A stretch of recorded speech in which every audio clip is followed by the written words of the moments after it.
أعوذ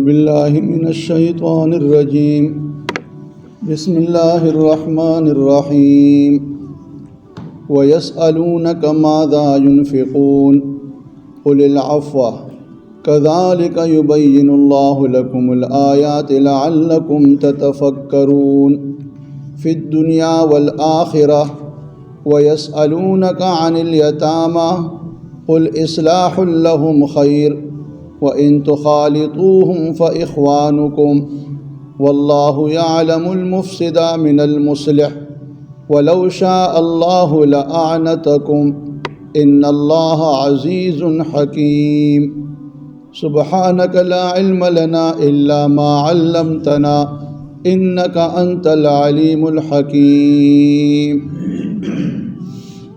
ددین الوان دی ددی آیت مبارک اولمبنے حصہ کی اللہ د شراب او د جوارے متعلق ارشاد و فرمائل چې شراب او جواری پدې دوالو کې لوی گناہ دا او دا دواړه جسمانی او روحانی بیماری دي، لہذا په شراب او په جوارے کې خپل مال خرچ کول هم گناہ دا.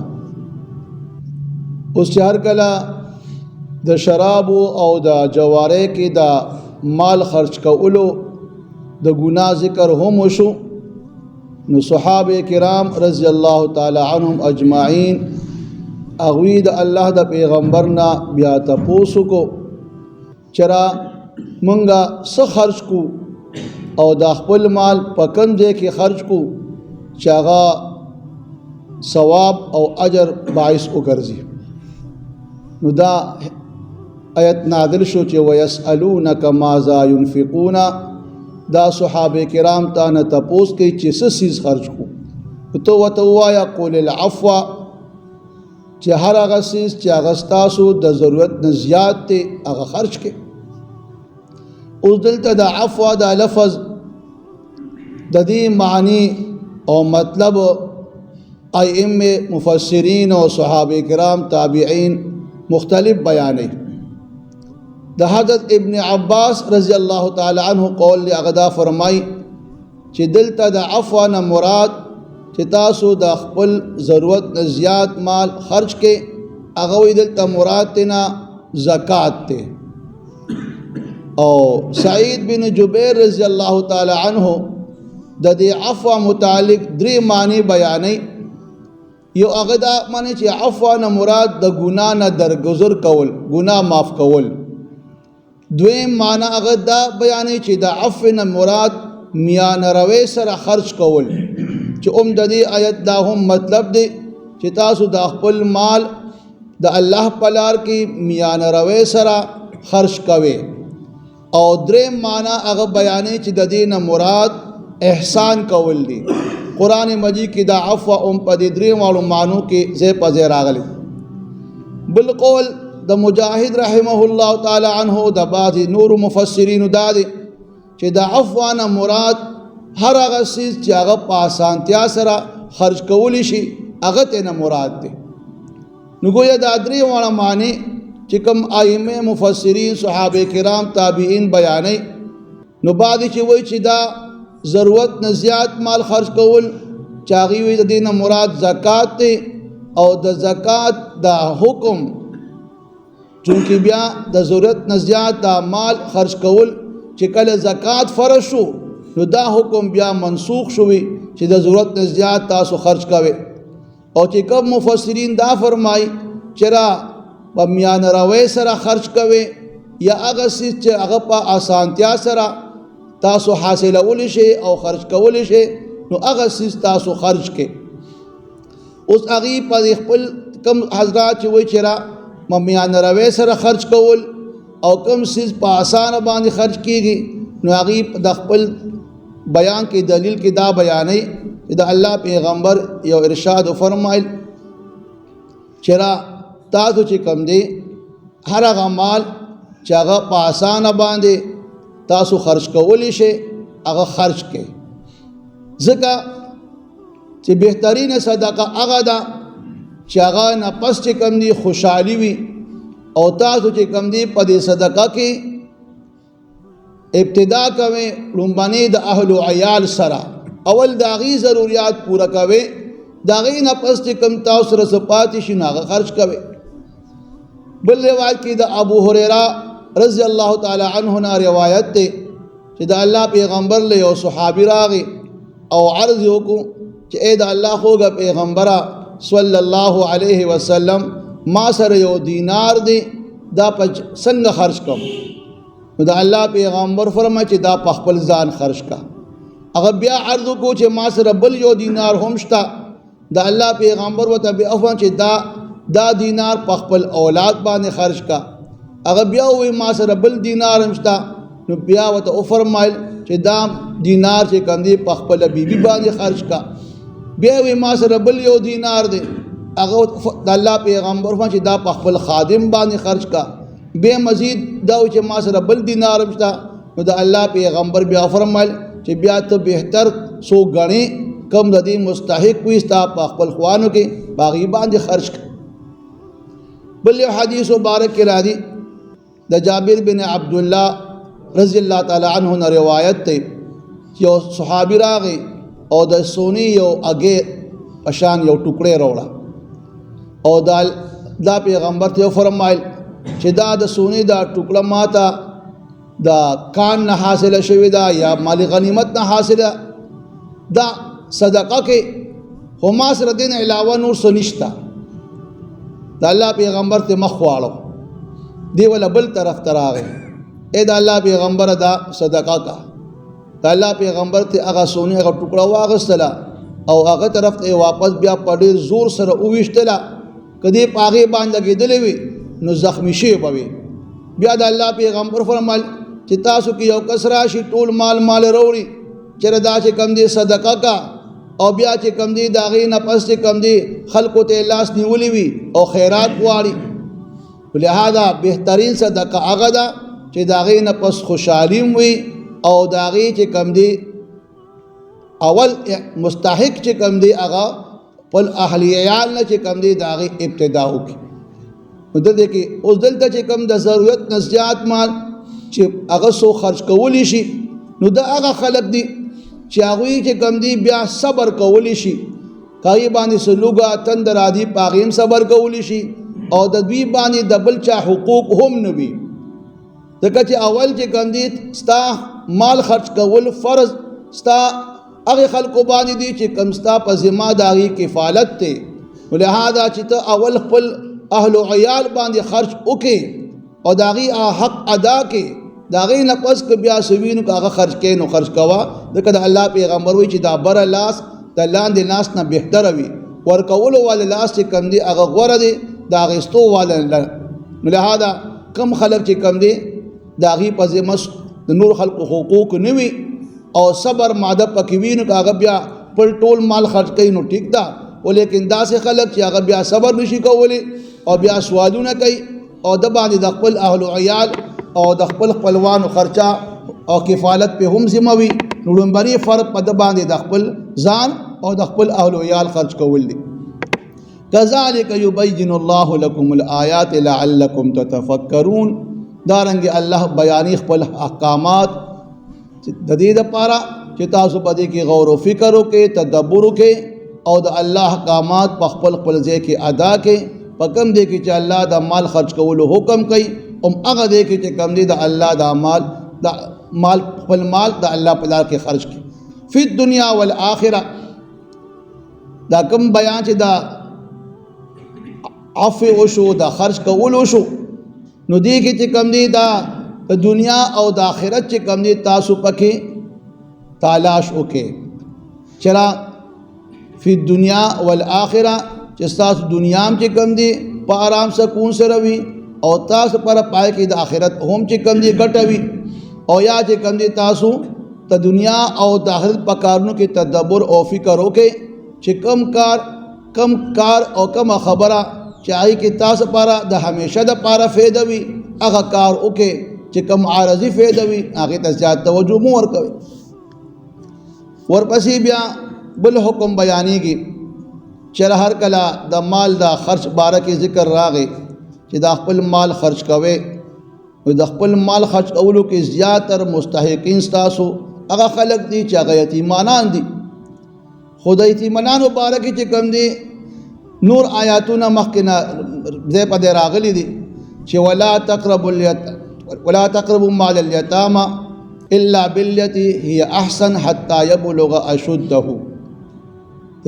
یتیم مال ته مو نږدې کېږئ مگر په دې طریقه چې هغه احسن طریقه وي، ښکلې طریقه وي، تر دې چې هغه بالغ شي نو هغه ته بیا خپل مال حواله کړي. بل آیت کې چې ان الذين يأكلون اموال اليتامى ظلما انما يأكلون في بطونهم نارا وسيصلون سعيرا. کم خلق چې په ظلم سره په زیاتی سره د یتیم مال خوري نو دې په خپل خېټه کې ځان له اور اچي او ان قریب دا چې په دې سزا کې دی جهنم اور ته داخل شي. نو چې دا آیاتونه رال صحابه کرامو چې کم چا سره یتیمانانو هغې ډېر فکرمند شو چې را هغې چې کم دی بیا د یتیم مال چې کم دی نو هغه ته بیا لاس نه نږدې کو او بیا به چې کم دی کو فرق د یتیم مال یتیم به ورسره و د هغه مال به ورسره نو خوراک کې چې کم دی هم د هغه مال ځان نه جدا کړ. ترکاری به هغه ځان نه پخوله، ځان له به ځان له پخوله. نو چې کله به هغه ترکاري پخه شوله یتیم بس وخوړه نو څه به ترې پاتې شوله نو په خپله هم نشو استعمالولی او د یتیم مال چې کم دی صدقه کولی هم نشي کولی هغه به اکثر خرابه شوله. نو دغه شان دی فکرمند شو د الله پیغمبر ترال او بل چې کم دی ځان له خوراک تیاری کولو هم ډېر مشقت کار دی، ځان له ترکاري ځان نه پخولو هغه له پخولو. نو د الله پیغمبر ترال او د یتیم د مال د ضایع کېدو او د خپل هغه تکلیف ذکر وکړو چې دغه شان خدا مال د ضایع کېږي، دا خوراک خراب شي ضایع شي او دغه شان اون ته مشقت دی. نو دغه دی کې دویرال د الله پیغمبر نه تپوس وکړو چې ویسألونک عن الیتامى، تا نه تپوس کوي دا صحابه کرام د یتیمانانو باره کې چې د دوی باندې د خپل مال په کومه طریقې باندې خرج کړي. نو الله او فرمایل قل اے حبیب ته وته وایا اصلاح لهم خیر. څوک چې د یتیمانانو بهتري غواړي او د هغې دپاره خیر په دې کې خیر او برکت دی وروالی دی. څوک چې د یتیمانانو خیر خواوي نو دغه د دې د هغې سره خیر خواهي کول دا یو ډېر بهترین عمل دی او ښکلی عمل دی. نو وان تخالطوهم فاخوانکم، اوس که چېرې تاسو دوی سره خپل مال شریکوئ گویا د خوراک هغه څښاک په دې شریکوئ چې را د هغه مال ضایع نه شي نو فاخوانکم پس تاسو ورونه دي بیا د دوی مال ځان سره شریک کړئ. ویا اجازت راغی چې تاسو د دې مال ځان سره شریک کولی شئ. نو بیا بعضې علما فرمایي چې کم څیزونه خرابېدو واله وي نو هغه څیز چې کوم دی تاسو د یتیم ځان سره شریک کړئ او چې کم څیز خرابېږي نه نو هغه اوله جدا د هغې حساب کتاب وکړئ. او بعضې وایي چېرې چونکې دلته اوس اجازت راغی که د یتیم مال چې کوم دی که د خوراک مال دی او که نور مال دی نو هغه شریک کولی شئ. د هغه مال چې کوم دی ځان نه په هغې کې کاروبار کولی شئ، تجارت پې ورسره کولی شئ او که خپل مال کې یو ځای کوئ هم چې کوم دی تاسو دا کولی شئ. خو دغه دی کې چې کوم دی خبره ده نیت ته د یتیم د خیرخواهۍ ده. چېرې تاسو که فرقه د یتیم مال وي او هغې کې تاسو هغه سره شرکت کوئ هم کولی شئ او په نسب کې هم کولی شئ. که فرقه دغه یتیمه جینۍ وي نو خپل زوی سره وله نکاح هم کولی شي. که یتیم هلک وي خپل لور هم وله ورکولی شي.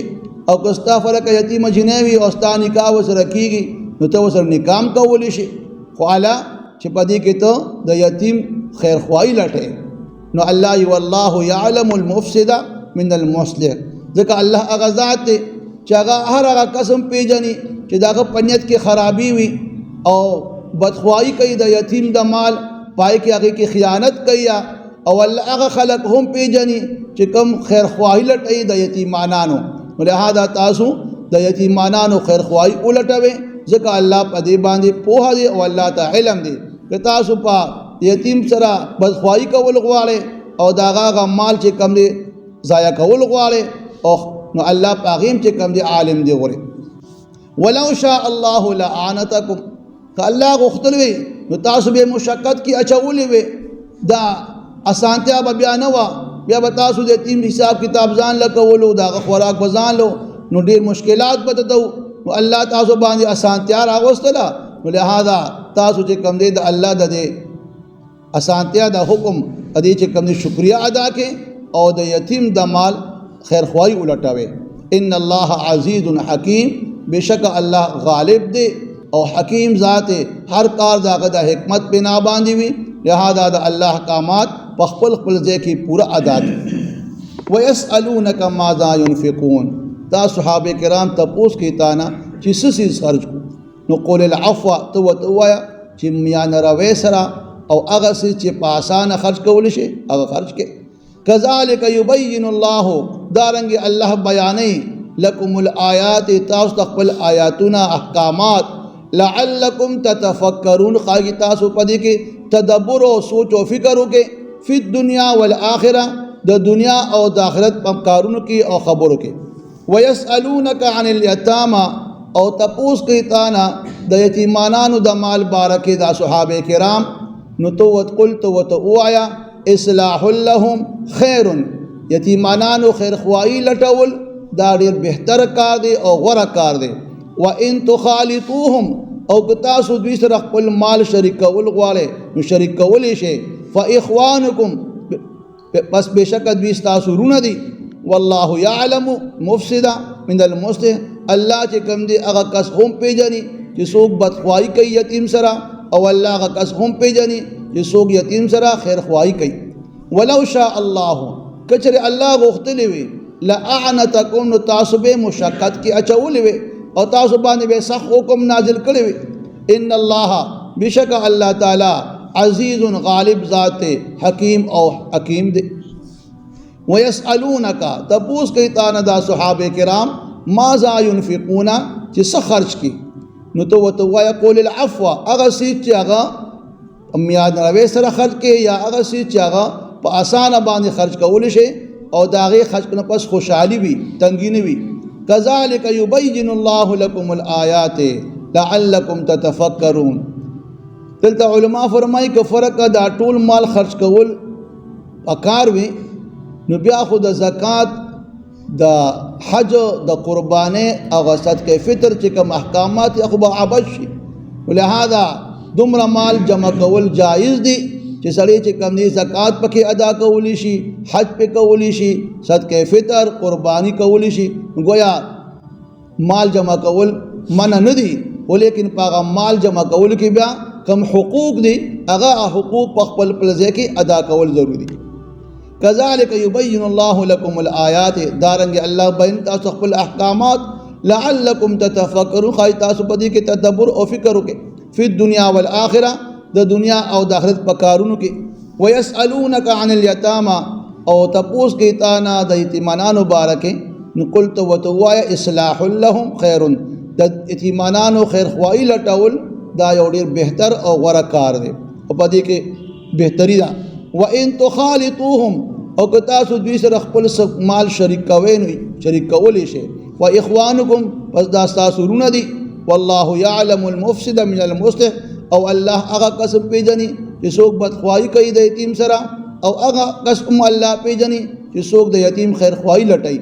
ولو شاء الله، کچرې غوښتی وي الله تعالی لأعنتکم، نو تاسو به مشقت کې اچولې وي او په تاسو باندې به سخت احکامات نازل کړي وي. ان الله، بشک الله تعالی عزیز غالب ذات حکیم او حکیم دی.